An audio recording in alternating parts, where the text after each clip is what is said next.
이번 시간에는 영국의 성씨에 대해서 공부를 하는데요. 저번 시간은 성씨의 기원, 주로 성씨라는 것은 이 중세 11세기부터 15세기 그 사이에 많이 성씨가 나오게 되는데요. 이번에는 성씨를 좀 더 구체적으로 살펴보도록 하겠습니다. 이번 시간에는 신체와 성격과 그 사람이 살았던 지역의 특성을 드러내는 성씨가 있게 되는데요.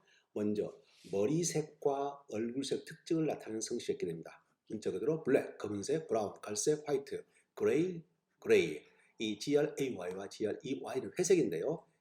중세 때부터 같이 쓰이고 있습니다. GRAY, GREY. 그 다음에 이 신체 특징이 있게 되는데요. 검은 수염 복숭이 씨 되는데요.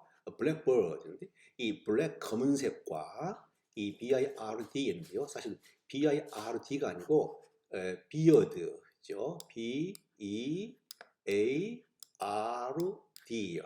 이 수염의 종류해 가지고 바로 코 밑에는 콧수염이 있게 되고, 그 다음에 이 턱수염이 있게 되고, 그 다음에 귀 양쪽 볼 위로 있는 수염이 있게 되죠. 그래서 콧수염은 바로 머스타시를 하게 되고, 그 다음에 이 턱수염은 비어드입니다. 이 비어드가 나중에 BIRD로 변하게 된 것이죠. 이게 바로 나중에 BIRD로 변하게 된 것입니다. 그 다음에 휘스커가 있게 되는데, 위스크라는 것은 바로 귀 옆에 있는 수염을 말하게 된 것이죠. 위스커. 그래서 mustache, beard, whisker 세 종류의 수염이 있게 되는데요. 사실 서양 사람들은 이 세 종류의 수염을 어느 정도로 다 가지고 있지요. 이 동양 사람의 경우는 아주 흔하지는 않는데요. 제 경험으로 제 영국에서 공부할 때 저는 항상 그 얼굴을 이제 미원들을 뭡니까 그 클로즈 쉐이프 해가지고 깔끔하게 깎고 다녔거든요. 그 영국 친구가 물어보는 겁니다. 이 너희 동양 사람들 왜 수염을 안 기르냐 이거예요. 그 사람들한테는 그게 좀 뭡니까 아주 익숙하지 않은 그런 모습이었던 것 같습니다. 그 다음에 검은 턱수염이 이렇게 되는데 블랙 비어드, 비어드 있지 않습니까? 비어드, 이 수염. 이 수염은 이 동서를 막론하고 특히 뭡니까 이 턱수염은 상당히 의미가 있게 되죠. 문학에서도 많이 나오는데요. 이 특히 비어드라는 이 턱수염은 권위와 나이 먹은 사람들의 어떤 권위, 그 다음에 지혜로움을 상징하게 되는 것이죠. 그 다음에 꺽다리 C가 이렇게 되는데 바로 문자 그대로 long, 길다. 중세 때는 랑으로 쓰이죠. long 이렇게 되는데요. 사실 이제 그 영문학사에 보게 되면 중세의 제프리 초서 동시대의 작가였던 랑랜드가 있게 됩니다. 랑랜드. 그 랑랜드가 바로 이 LANG 랑랜드 이름이 랑랜드예요. 그냥요. 랑랜드. 그래서 이 랑이 쓰이는데 이 랑이라는 것이 바로 긴, 키가 컸다를 알 수 있는 그런 것이죠. 그 다음에 땅딸보시 short, 좀씨, little, 덩치씨, 빅 크다. 장대목씨, 크레이, 긴 두루미 같이 장대목씨. 신체의 특징이 그대로 성이 되어버린 것이죠. 그 다음에 좁쌀머리씨, 스몰레트, 깜씨, 수하디, 거무잡잡한 거분이죠. 그 다음에 비단 머릿결씨 이렇게 되는데요. 이 페어팍스인데요. 이 페어라는 것은 아름다운 예쁜 그 뜻이죠. 그냥 폭스인데 사실 폭스가 고대 영어에서 Old English에 있어서 이 고대 영어에서 Old English에서 폭스가 아니고 페악스였습니다. F-E-A-X, 페악스 그렇죠? 페악스. 이 페악스가 나중에 이 폭스로 변한 것이죠. 그래서 이 고대 영어의 페악스가 머리, 헤어라는 뜻입니다. 헤어. 그래서 아름다운 머릿결 이 뜻이 있습니다. 그 다음에 미국식 롱펠로 있죠. 롱펠로 이름은 롱, 키가 컸다, 펠로우, 친구란 뜻이죠. 그래서 롱펠로우, 이 합성어가 롱펠로우인데요. 이 롱펠로우의 이 선조들이 중세 때의 이름을 갖게 되는데, 성을 갖게 되는데, 바로 롱펠로우, 친구를 좋아하는 사람, 그런 뜻이 있었겠죠. 그 친화를 나타내는 그런 그 성씨가 되겠습니다. 그 다음 이제 성격을 드러내는 성씨가 많이 있게 되는데요. 샤프, 미스터 샤프 씨, 얍사꾼 씨, 유쾌한 졸리, 그 다음에 약바리 씨, 폭스, 여우를 상징하는 폭스 여우, 사악하고 간악한 여우 할 때 약바리 씨, 폭스.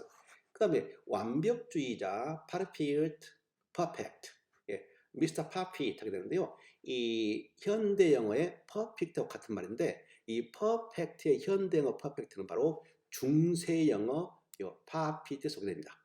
이게 중세 영어인데 이 중세 영어 파피트가 나중에 16세, 27세 오게 되면서 퍼펙트로 변하게 된 것이죠.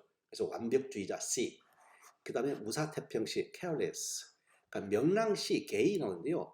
이 게이는 제가 한번 설명한 적이 있습니다만은 이 게이라는 것은 오늘날 게이라는 것은 뭡니까? 동성애를 말하는 것이죠. 근데 중세 때는 14, 13, 14 이때는 명랑, 메리먼트, 즐거움, 뭐 엔터테인먼트, 뭐 즐거움 뭐 이런 뜻이었습니다. 그래서 동성애와 전혀 관련이 없는 이 단어였는데 이게 나중에 20세기 와가지고 동성애 그런 단어로 의미를 쓰게 된 것이죠.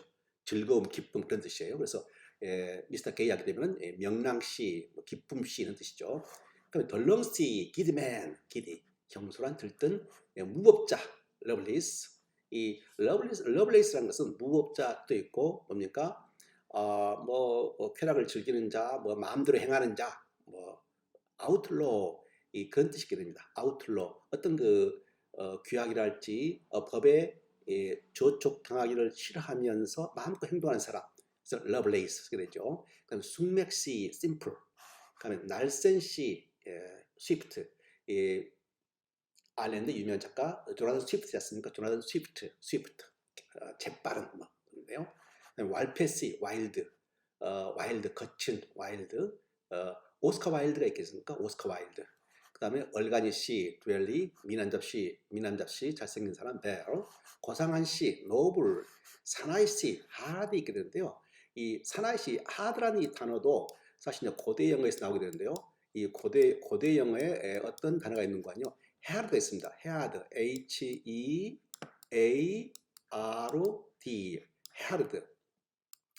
이 헤아드가 바로 어떤 뜻인 거 아니? 하드, 스트롱 뜻입니다. 스트롱, 강하다, 강하다, 강하다 이 뜻이거든요. 강하다, 강하다 이 뜻인데 강하다. 이 뜻이 변해가지고 지금 이 현대형 하드가 고대형 헤아르드로 오게 되는데 주로 이제 고대 시대 때 영웅주의 시에서 나오는 그런 단어죠. 헤아르드. 용사들이 전쟁 대할 때 단단한 결심을 하고 굳건한 뭡니까 상무 정신을 가지고 나갈 때 그때 헤아르드가 되는데 자 이건 사나이 씨. 그다음에 양반 걸음씨 프라우드 푸트. 이 프라우드가 우쭐대는 거만한 그런 뜻인데요. 실제로 이 프라우드 푸트라는 이 성이 있고요. 실제 인물이 있습니다. 바로 제가 영국서 공부할 때 제 섹스피어를 가르쳐줬던 교수님이 바로 리차드 프라우드 푸트입니다. 이 리차드 프라우드 푸트 교수는 이 아덴 섹스피어를 편집장으로서 계셨던 아주 유명하신 분이신데요. 그분이 실제 이름이 리차드, 그 다음에 프라우드 푸트입니다. 아주 특이한 이름이죠. 리차드 프라우드 푸트. 그래서 저는 이제 이 어원을 모를 때는 그냥 아주 이 프라우드 푸트 이름이 신기하고 특이해가지고요. 거만한 발걸음. 마치 우리나라 이조 시대 때 거만한 양반족의 발걸음 이런 걸 연상시켰었는데요. 실제로 교수님이 리차드 프라우드 푸트였어요. 그런데 제가 이제 하루는 수업을 들어가는데 이분이 양말을 벗고 발톱에 낀 걸 제거하고 있는 그런 모습을 봤거든요. 그래서 실제로 그분의 거만한 발을 볼 수 있는 기회를 가졌었는데 좌우지간 이런 이름이 있다는 것입니다. 이런 성이 있다는 것이죠. 그 다음에 저는 스위프트, 걸리버 여행기에 나오는 스위프트. 그러니까 이 스위프트 걸리버스 트래블 나오는 그 저자인 이 저는 스위프트의 이 선조들이 아마도 상당히 날렵하고 뭐 그렇지 않겠느냐라고 이제 추정할 수 있는 것이죠. 그래서 사실 걸리버 여행기 보게 되면 이 걸리버 여행기에서 나오는 많은 인물들이랄지 그런 면들이 기민하게 움직이는 거 그런 걸 볼 수 있게 되는데요. 이 성씨가 그대로 그 사람의 그 가문의 성격을 나타내는 경우가 이와 같이 있게 된 것입니다. 19세기에 찰스 다윈이 이 진화론을 주장하게 되는데요. 이 찰스 다윈의 이름을 좀 살펴보면요. 앞에는 찰스라는 것은 왕족의 이름이 나오는 것이고요. 그 다윈인데 이 다윈은 이 두 개의 의미가 합쳐 있는 것입니다. 앞에는 D-A-R, 이 다는 darling, dear, 사랑스러운 그런 뜻이죠. 그 다음에 고대형에서 나오는 건데요. 두 번째 형태소는 윈인데 위너의 약자입니다. 데보라 앤니 이 고대 영어에서 나오는 건데요. 이 고대 영어 위너라는 것은 프렌드라는 뜻입니다. 프렌드. 그래서 이 찰스 다윈의 성씨, 다윈과의 성씨를 분석하게 되면은 사랑스러운 친구, 절친한 친구 이런 뜻이 되는 것이죠. 그런데 19세기 이제 찰스 다윈이 와가지고 원숭이를 인간의 기원으로 볼 수 있는 동물인 인간까지 사람의 종으로 끌어들이는 그러한 아주 절친한 그런 아주 프렌들리한 모습을 보여주고 있는 것이죠. 그 다음에 이제 지역적 특성을 가진 성씨가 많이 나오게 되는데요. 사실 이제 그 저희들 우리나라 50년대 뭐 60년대 하더라도 이 사람들을 지칭할 때 그 사람의 고유한 이름이 있게 되는데 그러한 그 이름보다는 어디에서 오신 분, 저 어렸을 때 기억에 깨랄지 소금 같은 것을 팔러 오신 분이 계셨어요. 그분이 그 갓바위, 그 바위가 있는 갓바위에서 오셨다 해가지고 갓바위 아줌마 오셨느냐 이렇게 하거든요. 갓바위 아줌마 오셨느냐 이렇게 어머니 말씀하시는 게 기억나는데 그 지역의 특성을 나타내는 것이 성씨가 많이 있게 됩니다. 영국에서 있게 되는데 브룩은 실내 개울이죠. 그 다음에 그로브 숲이 있게 되고 힐 언더 그대로 이런 것이 성씨가 되는 겁니다. 그래서 이제 오늘날 영어 이름에 브룩스랄지 그로브랄지 힐이 있게 되면은 그 조상들이 이러한 지역에 살았다라는 것을 알 수 있게 된 것이죠. 그러니까 데일 계곡, 그다음에 린 연못가, 연못인데요. 연못가의 거주자. 그다음에 리라는 것은 초원의 거주자, 초원에 거주했다는 것인데요. 리가 초원. 그다음에 포드라는 것은 얕은 여울강, 강 뜻이죠.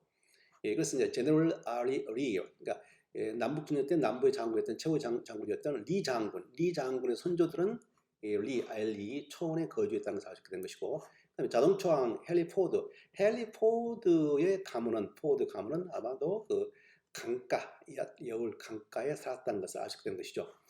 그 다음에 이제 Sir 윈스턴 처칠, 영국의 위대한 2차 대전을 승리를 이끌었던 처칠경의 가문은 처치힐, 이 처치하고 그 다음에 힐, 언덕이죠.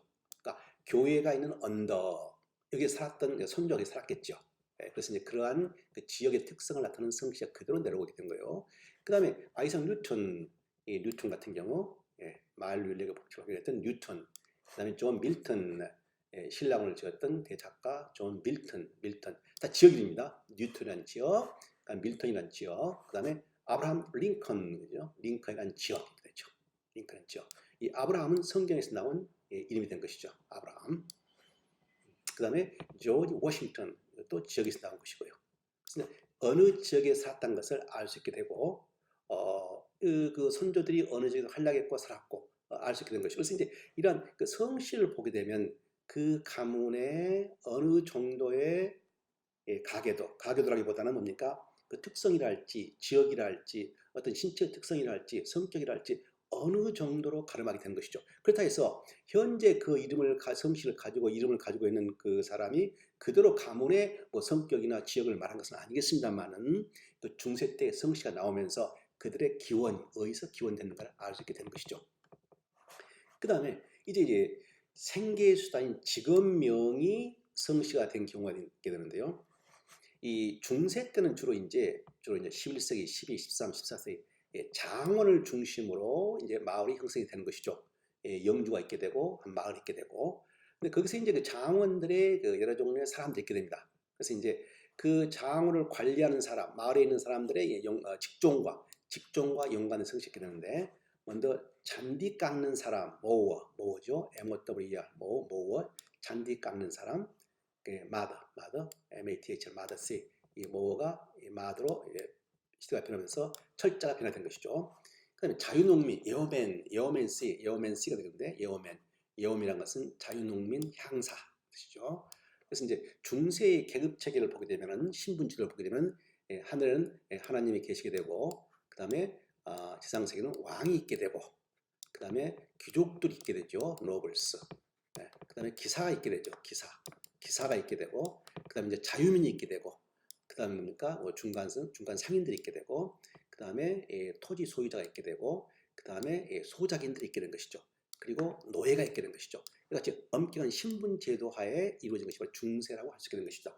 그 가운데서 이제 자유농민, 이 가운데 계급에 있는 사람이 바로 이 여맨 향사입니다.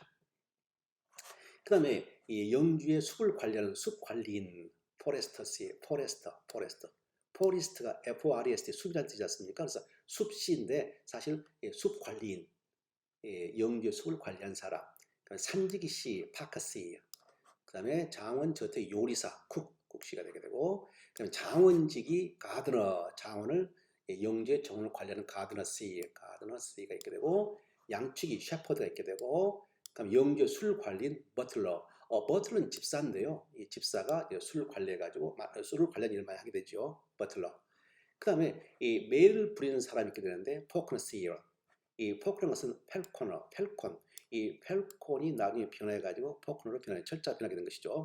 근데 펠콘이 바로 매 부리는 사람이지 않습니까? 그래서 미국의 위대한 소설가입니까? 윌리엄 포크너 그 조상을 보게 되면은 그 조상이 어떠한 사람이었다? 바로 매를 관리하고 부리는 사람이었다라는 것을 알게 된 겁니다. 그래서 이제 이와 같이 이제 중세에 되면서 이 사실 이제 이러한 뭐 5세기부터 10세기 뭐 이러한 고대 시대 때는 거의 뭐 성씨입이라는 것이 크게 뭐 의미가 없었던 것이고요.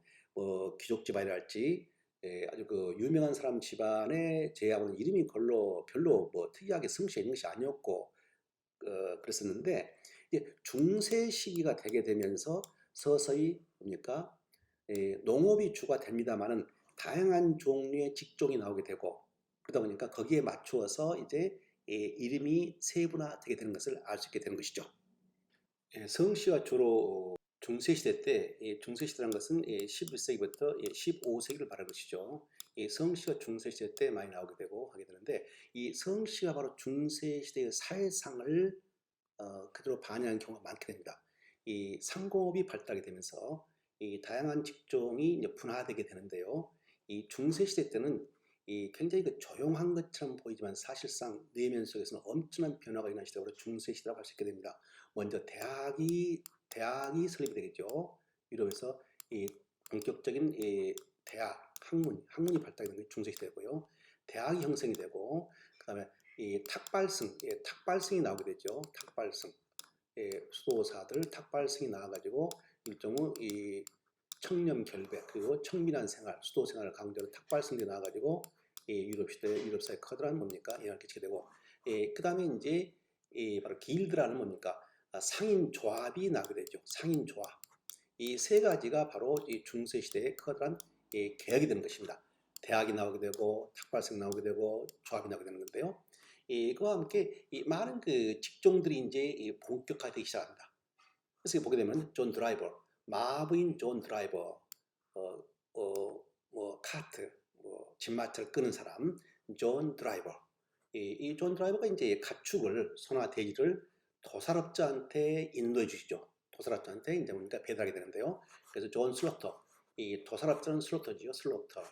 이 슬로터란 뜻은 이제 이 도살, 살육 그런 뜻이 되는데 이 사람을 살해하다 할 때도 슬로터란 뜻을 듣게 되죠. 상당히 섬뜩한 그런 성씨가 되게 되는데요. 이 존 슬로터 씨한테 마부 드라이버 씨가 돼지를 이제 가져 줍니다. 혹은 푸주간 주인 존 부처 씨에게 돼지 나소를 이렇게 운반하게 된 것이죠. 존 부처 나오는데요. 실제로 이 부처란 씨가 있습니다. 성씨가 있어요. 영국에서 공부할 때 저희 둘째 딸이 이제 교회에서 침례를 받게 되는데요. 그때 그 신부님이 굉장히 온화하시고 아주 자상하신 분이셨는데 그 신부님 성씨가 바로 부처였습니다. 아주 그 재밌는 그런 경험이 있게 되는데요. 그 다음에 혹은 돈유급자라는 것은 존 베이컨 씨인데요. 이 돈유급자 씨에게 존 드라이버가 드라이버 마부 씨가 드라이버 씨가 소나 돼지를 운반하게 된 것이죠. 베이컨 씨. 근데 이 근세 과학 철학의 선구자인 로저 베이컨이랄지 경험 철학의 대부인 프란시스 베이컨 이 바로 유명한 이 경험 철학의 대부이죠. 영국은 경험 철학으로 특징이 되는데요. 그 다음에 연역법 이런 걸 주로 했던 프란시스 베이컨 이 베이컨의 이름이 바로 베이컨입니다. 그러니까 이 프란시스는 이 중세 성자의 이름이고 그 다음에 베이컨이라는 것은 바로 가학의 전통을 따른 것이죠. 그래서 이 프란시스 베이컨의 위대한 철학자의 집안의 가학의 전통이 바로 돈유급자, 이 돼지를 가공하는 그런 그 직종이었던 것이죠. 그런 그 집안에서 위대한 아주 논리적인 철학자 나오게 된 것입니다. 그런데요, 이게 이제 이러한 그 공유 섭취를 통한 19세기 20세기 와가지고 이 공유 섭취를 통한 식생활 개선 선구자 켈로그 씨가 나오게 되죠. 한국에 지금 많이 들어와 있습니다. 켈로그. 이 켈로그인데 이 콘프레이크 있지 않습니까? 위에 타먹는 켈로그.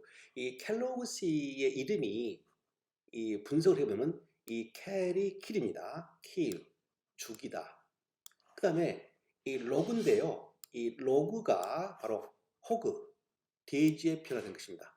그래서 KILLHOH인데 나중에 이 H가 탈락이 돼가지고 탈락이 됩니다. 그러니까 킬로우가 되는데 이게 변화돼가지고 켈로우가 된 것이죠. 그래서 이 켈로우시 집안의 어원을 살펴보게 되면 죽이다, 돼지를 죽이는 뭐 그런 종류, 그래 도살업자 슬로터시나 푸주간 주인 부처나 뭐 베이컨시나 이와 같은 연관된 직종의 조상들이 관여에 있을 확률이 높습니다. 그런데 이 선조들은 이 베이컨시랄지 이게 되는데 이 육류를 너무 많이 섭취하다 보니까 이 몸에 이상이 좋지 않지 않습니까? 그래서 이제 이 어, 공유 제품 생산업자로 탈바꿈이 된 것이죠. 그래서 이 조상들은 이 육류 제품을 만들었지만은 이 켈로그씨는 이 공유 제품 생산업자로서 되게 성공하게 되는 경우가 있게 된 것이죠. 그 다음에 이제 그 중세의 마을에는 이제 일반적으로 이제 방앗간 촌이 있게 되는데요. 방앗간 이 마을이 있게 되면은 이 중세 마을이 있으면은 이 오순이란 마을이 있다면은 여기 이제 강이 흐르게 되죠. 일반적으로 동서를 막론하고 이제 마을이 있다는 것은 이 강이 있다는 것이죠. 강이 있게 되는데 이 마을의 강에 이 독점 모노폴리를 가지고 있는 것이 바로 이 방앗간 주인입니다. 이 밀인데요. 밀, 밀러 하게 되는데 밀이 방앗간이 있게 되고 방앗간 주인이 바로 밀러가 되는 것이죠. 이 밀러는 아무나 된 것이 아니고 이 영주로부터 페이턴트 특허를 얻어가지고 이 마을에 한 군데만 있게 된 것입니다.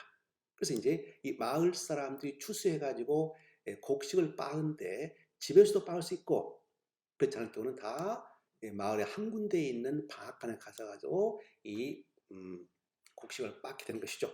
그래서 이제 이 독점이기 때문에 다른 방법이 갈 데가 없어요. 그래서 이제 이 미일러가 착한 사람인 경우에는 뭡니까? 정확히 이 곡식을 가져온 양큼 빻고 속이지 않고 하게 되는데 이 사악하고 욕심이 많은 그러한 밀러의 경우에는 이 마을 사람들 속이는 것이죠.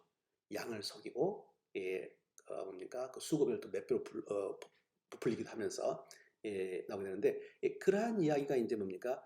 제프리 조스 중세의 카펜터 이야기가 이제 밀러 스테일에 나오게 되는데요. 사악한 밀러가 마을 사람들한테 협박해가지고 아주 위협적인 모습 협박해가지고 사익을 추구하는 거, 불법으로 사익을 추구하는 걸 다루고 있어요. 그래서 이제 다 그렇습니다. 안 쓴단 말은 하여간 그 조스 이야기 나오는 건데요. 그래서 이제 이 존 밀러, 방앗간 주인 존 밀러 씨가 있게 되고, 그래서 이제 곡식이 밀러의 손에 의해서 빠지고, 그 다음에 빠진 곡식, 빠진 그 밀가루가, 플라워가 이제 제빵업자인 존 베이커스에 의해서 빵으로 만들게 되죠. 그래가지고 식탁에 오게 된 것이죠. 자, 그다음에 또 다른 곡식의 운명은 이제 곡식 주로 이제 휘트, 곡식 휘트인데요. 양조업자인 존 브루어 씨, 양조하다. 브루어 씨한테 넘겨져 커다란 통 속에서 발효 기술자 존 텁이라는 것은 이제 통이죠. 통 속에서 이제 발효되는 것이죠.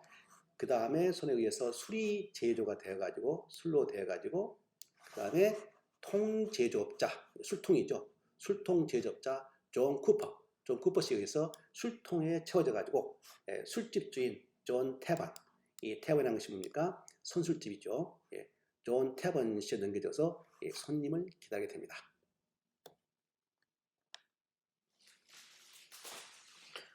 끝. 看我是一个更加